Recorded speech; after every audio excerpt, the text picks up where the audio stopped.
Assalamualaikum warahmatullahi wabarakatuh. Kembali lagi di channel Kisah Seram. Kali ini saya akan membagikan cerita yang ditulis oleh akun Andreas SHBA01. Jika kalian ingin membacanya langsung, linknya udah saya taruh di deskripsi. Sebelum kalian lanjut ke ceritanya, saya ingetin untuk subscribe channel ini dan nyalakan tombol notifikasinya agar kalian tidak ketinggalan cerita-cerita terbaru dari channel ini. Pengalaman horor bekerja di rumah sakit. Kondisi rumah sakit itu sebelumnya adalah bangunan hotel. Dulu sekitar tahun 190-an, bangunan ini adalah hotel yang bangkrut. Dan dengan bangunan yang tua juga, pasien di rumah sakit ini terbilang sangat sepi. Ditambah lingkungan yang sangat sepi juga, jalan raya yang gelap dan jarang dilewati orang. Sejak awal saya masuk rumah sakit ini, pasien di sini bisa dikatakan pasiennya itu sangat sedikit. Bahkan sekarang dengan bangunan yang baru saja dibangun terbilang sangat minim pasien. Dan membuat aktivitas paranormal pun semakin terasa karena kondisi yang seperti saya katakan tadi. Pertama saya akan menceritakan sebuah ruangan, yaitu ruang high care unit atau HCU dan ruang hemodialisa atau HD. Ruang HCU itu adalah ruang yang ibaratnya kalau boleh dikata, kata saya itu adalah pintu akhirat. Hampir sama dengan ruang ICU. Ya gitu deh. Kalian sudah tahu sendiri kan, pasien yang dirawat di ruang ini adalah pasien yang udah sekarat.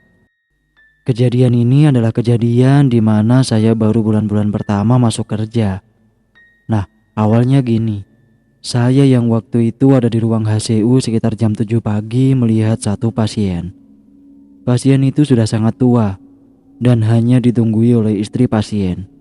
Waktu itu nggak ada perawatnya, jadi itu ruang HCU sepi, hanya ada 3 orang. Saya, pasien, dan istri pasien. Pasien ini udah agak-agak sembuh gitu dan kayaknya udah siap pulang. Saya sedang berdiri di depan meja perawat, tiba-tiba dikagetkan dengan pertanyaan Pak pasien. "Mas, itu kok ada anak kecil main di belakang meja perawat?" "Kok ada anak kecil, Mas? Itu siapa, Mas?" kata si pasien. Dalam hati saya, loh, perasaan kita kan cuma bertiga. "Mana, Pak? Gak ada siapa-siapa kok di belakang meja," jawab saya. "Ngomong apa sih Bapak? Jelas-jelas kita cuma bertiga," kata istri si pasien sambil senyum kecil. "Enggak, itu tadi ada yang ngintip dari belakang meja. Saya lihat tadi itu ada anak kecil lihat ke arah saya," kata si pasien. "Iya Pak, tapi nggak ada siapa-siapa Pak," kata saya. Intinya pasien itu ngotot melulu kalau dia tuh lihat sesuatu di belakang meja perawat. Saya yang merinding lalu memutuskan segera keluar dan mencari perawat agar segera kembali ke dalam ruang HCU. Kemudian setelah saya telusuri dan mencoba bertanya ke sana ke sini, ternyata si anak kecil itu sering banget muncul dan riwa-riwi di rumah sakit. Supir ambulan pun mengatakan juga kalau sering ada anak kecil berlari dengan sangat cepat. Satu langkah anak itu sama kayak beberapa meter katanya. Lalu ada anak farmasi yang kebetulan malam-malam masuk ke dalam gudang penyimpanan obat. Dulu tempat ini WC dan tempatnya di sebelah farmasi. Mereka menceritakan kalau dia pernah melihat anak kecil duduk di bawah wastafel di tempat penyimpanan obat. Sontak ia pun langsung kaget dan mana ada malam-malam gini ada anak kecil dan langsung ngacir gitu aja. Lalu ada yang mengatakan bahwa si anak kecil misterius ini selalu menunggui atau bertempat tinggal di bagian gizi. Dan gizi ini tempatnya persis di depan ruang HCU dan ruang HD. Di belakang ruang gizi itu ada ruang linen atau laundry.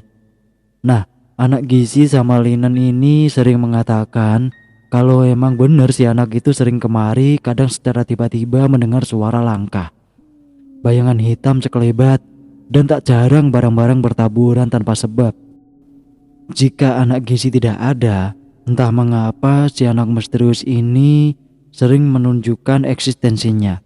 Sampai sekarang pun si anak tetap eksis dan terus menunjukkan keberadaannya. Saya sempat bertanya pada diri sendiri, Apa cuma saya yang ngalamin? Ternyata hampir semua karyawan kalau saya mengalami suatu kejadian pasti mereka telah mengalaminya semua. Saya juga sempat punya pengalaman kepala saya ini ada yang ngelus-elus. Entah siapa yang mengelus kepala saya juga tidak tahu. Jadi ceritanya di samping gizi itu ada mes perawat, sekitar 6 mes dan 2 kamar mandi. Nah, di depan mes itu ada sofa yang empuk dan panjang. Saya biasa tiduran di situ karena di situ juga ada wifi-nya. Saya sering iseng-iseng kalau malam sekitar jam 2-an. Kebetulan pas saya lagi shift malam, sambil tiduran di sofa itu, gua sambil lihatin bokep. Waktu itu saya memakai jaket dan ada kerudungnya. Kerudungnya itu saya pakaikan di kepala saya. Lalu tiba-tiba ada bayangan di depan kepala saya. Berarti menandakan ada orang yang lagi di belakang saya kan. Bayangannya sambil berdiri. Ah, ini orang gizi kepo amat sih sama gue. Pakai ngintip-ngintip HP segala, pikir saya dalam hati. Karena waktu itu saya lagi download tuh bokep. Segera saya buka aplikasi lainnya. Lah, tiba-tiba kok kepala saya ada yang ngelus dari belakang. Saya serius waktu itu. Sontak saya langsung kaget dan menoleh ke belakang. Dan waktu saya menoleh ke belakang, di situ tidak ada siapa-siapa. Ngeri kan? Saya coba cari-cari dari anak gizi siapa tahu ada yang usil. Dan lalu saya memutar-muter di belakang, ternyata semuanya sepi. Spontan saya langsung ngajir ke depan ke tempat parkir untuk nenangin diri bersama tukang parkir. Saya pun curhat ke tukang parkir tentang kejadian yang barusan saya alami. Dan si tukang parkir itu mencoba menenangkan saya. Setelah beberapa menit kemudian, saya pun memberanikan diri ke tempat itu lagi. Saya duduk lagi di sofa itu. Tiba-tiba ada anak gizi datang dan minta ditemenin tidur. Ya udah sekalian saya tidur di situ. Dan saya menceritakan semua apa yang barusan saya alami kepada anak gizi tersebut. Dia nggak merespon, dia cuma senyum-senyum aja. Sampai sekarang HCU bisa dibilang salah satu sarang makhluk tak kasat mata karena eksistensinya yang sangat berlebihan. Tak khayal ada juga yang melihat sosok pocong di tempat ini. Sebenarnya pocong ini memang menghuni HCU dan HD. Perawat setempat pun membenarkannya, ditambah pengalaman teman saya yang pernah melihat sekelebat bayangan berwarna putih di pintu masuk HCU. Kalau yang ini saya juga sering lihat. Saya bilang ke teman-teman, banyak yang sering lihat juga. Waktu itu kan baru jam 6 pagi. Lalu dengan santainya dia berada di ruang HCU. Dan tibalah perawat yang asli yang masuk ke ruang HCU. "Mbak, tadi perawat HD udah pada berangkat," kata temen gue. "Loh, saya yang paling pagi loh," bilang si perawat. Ternyata yang teman saya lihat itu ya si pocong. Karena ada penjelasan perawat HD. Karena perawat HD ada yang indigo. Dia bilang kayak gitu. Ada Mbak Kunti dan si pocong di dalam HCU. Si Kunti ini bahkan pernah merasuki keluarga pasien dan pasien HCU secara bersamaan. Bayangkan, ngeri banget kan? Si pasien yang jelas hidupnya di ujung tali malah kesurupan. Kali ini gua akan bercerita di seputaran ruang HD. Singkat cerita, waktu pun cepat berlalu. Udah 2 tahun saya bekerja di sini tanpa terasa. Di setiap malam pasti ada aja gangguan yang menurut saya abstrak banget. Pernah nih, kejadian ini baru kemarin-kemarin. Ya intinya belum lama. Ceritanya ada seorang perawat di ruang HCU ke ruang HD. Kedua ruangan itu bersebelahan. Ruang HD yang tiap malam sepi karena ruang itu buat cuci darah. Mana ada pasien tengah malam. Si perawat dari HCU, cowok dan cewek ini kebetulan mau ambil gelas karena baru beli wedang jahe. Dan gelas itu adanya di gudang HD. Ya si cewek otomatis pengen diantar si cowok dong. Lalu berangkatlah mereka berdua ke ruang HD. Dan si cowok ini cuma nganter sampai depan pintu pertama aja. Pintu pertama dibuka, terus ada pintu 2 dan ketiga. Nah, gelas ini ada di pintu ketiga, di sebelahnya ada 2 kamar mandi. Saat si cewek ini ada di dalam gudang, tiba-tiba terdengar suara cewek menangis. Sontak aja si cewek ini langsung lari ke ruangan HCU. Dan si cowok ini gak pergi kan, dia penasaran. Nah, asal suara itu ada di dalam WC. Karena si cowok ini dibilang dia berani, jadi si cowok itu langsung beranjak nengokin ke WC. Tapi anehnya di dalam WC itu gak ada siapa-siapa. Dan anehnya lagi, suara itu gak hilang-hilang. Ternyata usut punya kisut, gak cuma itu aja kan kejadiannya. Jadi cewek misterius itu sering jahil. Dia sering banget ngejailin penghuni di situ tapi gak pakai penampakan. Kalau yang ini belum sampai nampakin kan, cuma suara aja. Tapi yang anehnya dia itu bisa nyuara pagi, siang, sore ataupun malam. Entah pada waktu apapun pokoknya. Termasuk saya juga pernah diusilin di situ. Aku, si Bambang, dan sama mbaknya perawat HD.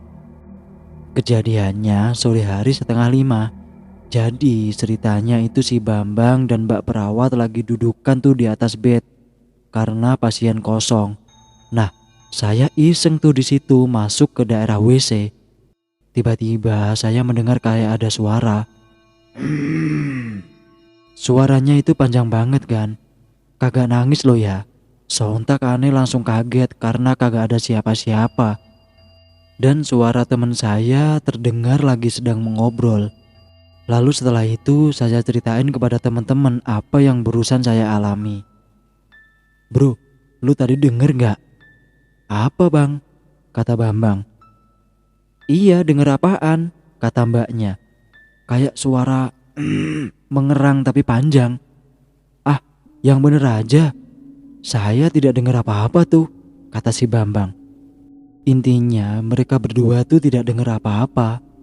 Dan saya yang masih penasaran, besok harinya tanya ke perawat HD yang lain. Mbak suka dengar suara cewek yang ada di area sini nggak?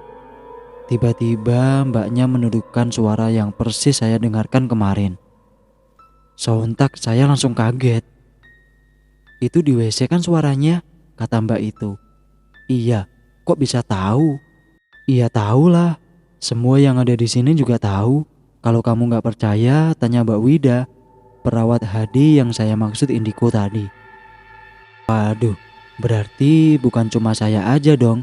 Dan denger-denger dari Mbak Wida, emang itu kuntilanak yang sering liwariwi ke ruang HCU. Wah, ini sih komplit. Dan saya juga pernah sama si Bambang. Waktu itu hari Minggu sekitar jam 10-an pagi. Saya sama si Bambang lagi tiduran di bed ruang HD. Dan anehnya lagi, saya ngimpi lihat pocong melayang-layang dari satu bed ke bed lainnya di antara sela-sela tirai. Seketika itu aneh langsung bangun kan. Gila, masa bisa gitu banget tidur di ruangan HD? Mimpinya ditemenin pocong. Aduh.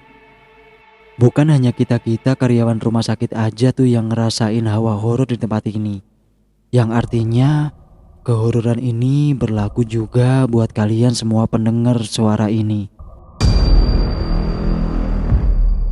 Berikut saya kasih kesaksian dari luar karyawan tentang pengalaman supranatural yang sangat di luar nalar.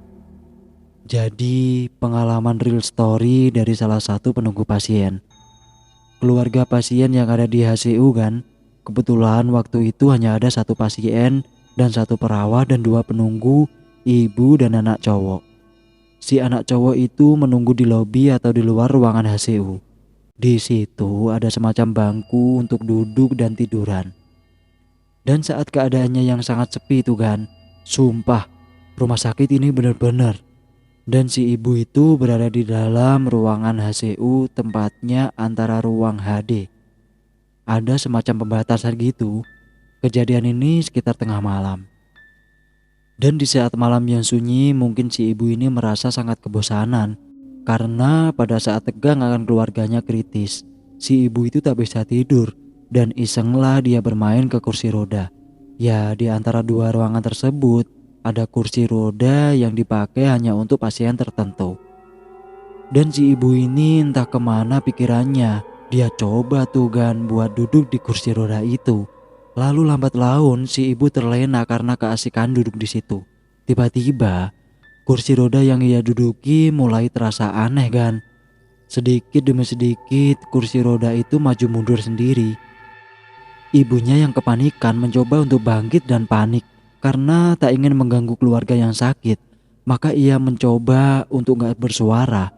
Si ibu yang kepanikan itu lantas keluar dari ruangan guna menemui anaknya yang cowok tadi. Tapi anehnya si anak ini malah gak ada. Si ibu yang keanehan memilih masuk ke dalam ruangan untuk berkumpul kepada perawat dan pasien. Keesokan harinya si anak ini masuk ke ruangan HCU kan. Si ibu kaget dan menanyakan hal ini kepada anaknya. "Dari mana kamu? Semalam kok tidak ada?" "Aku tadi malam melihat kuntilanak, Bu," jawab si anak. "Aku takut, daripada teriak-teriak, aku lari aja ke parkiran depan.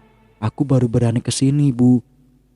Ibu juga semalam naik kursi roda dijailin juga, Nak. Wah, ini pengalaman yang menurut saya pribadi di luar nalar sih. Bagaimana bisa kok di saat yang bersamaan keduanya mengalami gangguan? Saya nggak habis pikir. Ternyata kuntilanak dan pocong inilah biang kerok dari ruangan ini.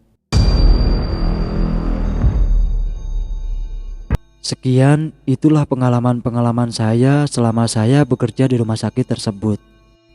Akhirul kalam, wassalamualaikum warahmatullahi wabarakatuh. Terima kasih buat kalian yang sudah mendengarkan cerita dari channel Kisah Seram. Dan jangan lupa subscribe channel ini dan nyalakan tombol notifikasinya agar kalian tidak ketinggalan cerita-cerita terbaru dari channel ini. Sampai